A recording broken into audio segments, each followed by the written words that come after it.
Hi అందరికీ. ఇవాళ నేను రాయలసీమ స్పెషల్ రాగి సంకటి దానిలోకి కాంబినేషన్గా నాటుకోడి పులుసుని చేసి చూపిస్తాను.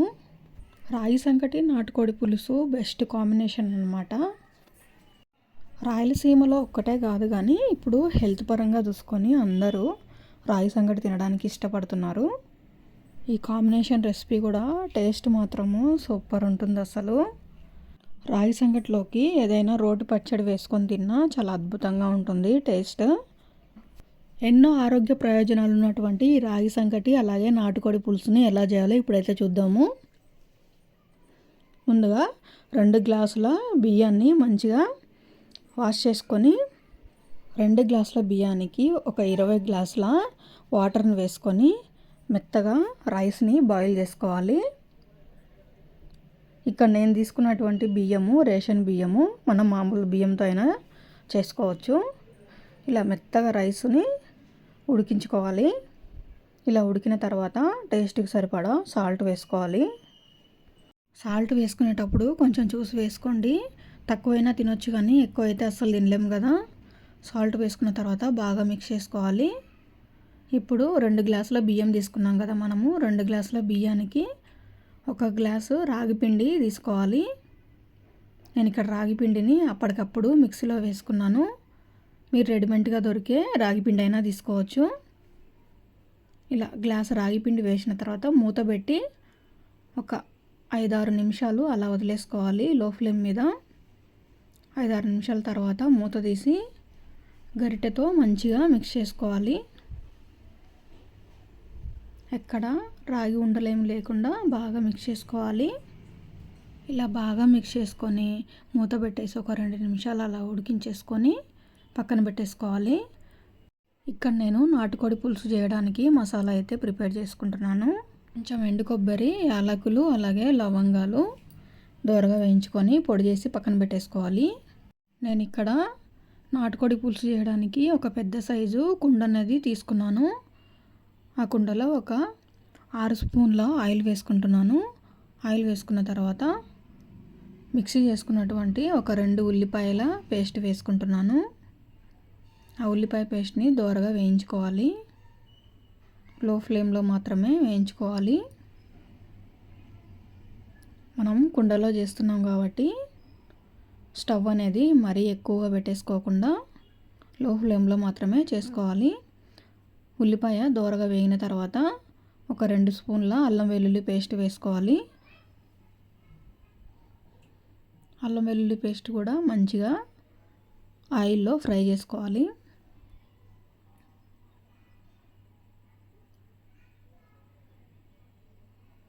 అల్లం వెల్లుల్లి పేస్ట్ మంచిగా ఫ్రై అయిన తర్వాత ఫ్రెష్గా ఉన్నటువంటి కొంచెం కరివేపాకు వేసుకోవాలి.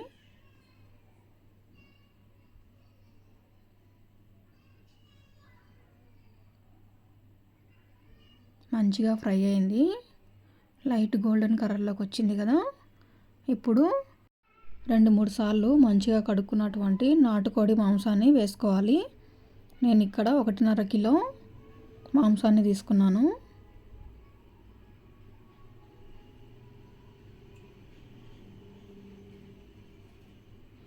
ఇలా మొత్తం మాంసాన్ని వేసేసుకున్న తర్వాత ఒక 10 నిమిషాలు లో ఫ్లేమ్ మీద ఆయిల్లో ఫ్రై చేసుకోవాలి. 1 స్పూన్ పసుపు అలాగే 1.5 స్పూను ఉప్పు వేసేసుకొని మూత పెట్టేసుకొని లో ఫ్లేమ్ మీద ఆయిల్లోనే మాంసాన్ని ఫ్రై చేసుకోవాలి. కుండలో కర్రీస్ చేయడం చాలా తక్కువ కదా. నాకు కలుపుతూ ఉంటే భయం వేస్తుంది కుండ ఎక్కడ పగిలిపోతుందో అని. అందుకే ఒక క్లాత్ సహాయంతో కుండను పట్టుకొని ఇలా మంచిగా కలుపుకుంటున్నాను. ఇలా ఒకసారి కలిపేసుకొని పసుపు ఉప్పు మాంసానికి పట్టేసిన తర్వాత మూత పెట్టి ఒక 10 నిమిషాలు లో ఫ్లేమ్లో మాత్రమే మాంసాన్ని ఉడికించుకోవాలి. ఆల్రెడీ మాంసంలో వాటర్ వస్తుంది కాబట్టి ఆ వాటర్కే మంచిగా బాయిల్ అవుతుంది. ఒక 4-5 పచ్చిమిర్చి వేసేసుకోవాలి. ఒక 10 నిమిషాల తర్వాత చూపిస్తున్నాను చూడండి. వాటర్ చూసారా ఎంత వచ్చిందో.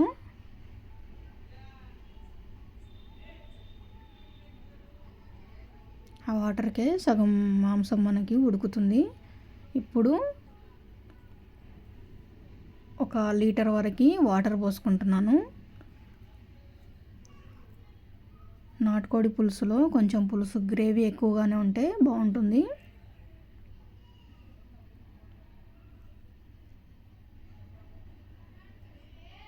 ఒక లీటర్ వరకు వాటర్ పోసేసుకున్న తర్వాత మూత పెట్టి ఇంకొక 10 నిమిషాలు బాయిల్ చేసుకుందాము. 10 నిమిషాల తర్వాత చూపిస్తున్నాను చూడండి. ఇప్పుడు మనము ఒక 2 టమాటాలని ముక్కలుగా కట్ చేసుకున్నాను. ఆ టమాటా ముక్కల్ని వేసేసుకుంటున్నాను.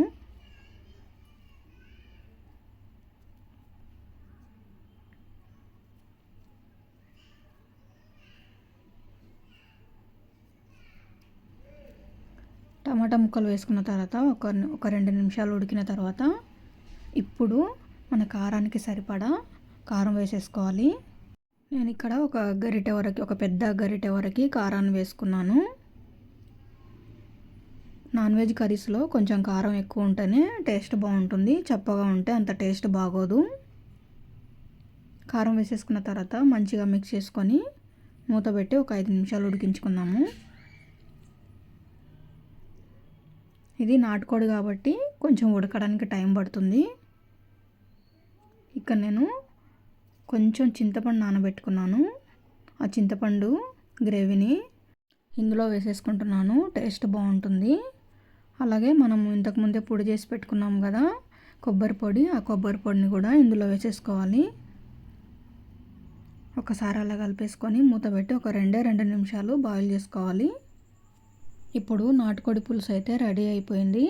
ఇప్పుడు లాస్ట్లో ఒక 2 స్పూన్ల వరకు నాటుకోడి మసాలా వేసుకుంటున్నాను. నాటుకోడి మసాలా వేసేసుకున్న తర్వాత సన్నగా కట్ చేసుకున్నటువంటి కొత్తిమీర, పుదీనా వేసుకోవాలి. కొత్తిమీర, పుదీనా వేసేసుకున్న తర్వాత ఇంకా మూత పెట్టేసి స్టవ్ ఆఫ్ వేసుకోవాలి. మనం చేసుకున్నది కుండలో కాబట్టి ఆ వేడికే మనం వేసుకున్నటువంటి చికెన్ మసాలా అవన్నీ బాయిల్ అవుతాయి. చూసారా, నేను స్టవ్ ఆపి ఒక 2 నిమిషాలు అవ్వొస్తుంది. అయినా కూడా ఇంకా ఉడుకుతూనే ఉంది. ఎందుకంటే కుండ వేడి ఉంటుంది కాబట్టి మనం స్టవ్ ఆపేసిన 2 నిమిషాల వరకు కూడా అలా బాయిల్ అవుతూ ఉంటుంది కర్రీ. అంతే అండి, రాగి సంకటి నాటుకోడి పులుసు రెడీ అయిపోయింది. మీకు ఈ వీడియో నచ్చినట్టయితే వీడియోని లైక్ చేసి షేర్ చేయండి. అలాగే మన ఛానల్ని సబ్స్క్రైబ్ చేసుకోండి.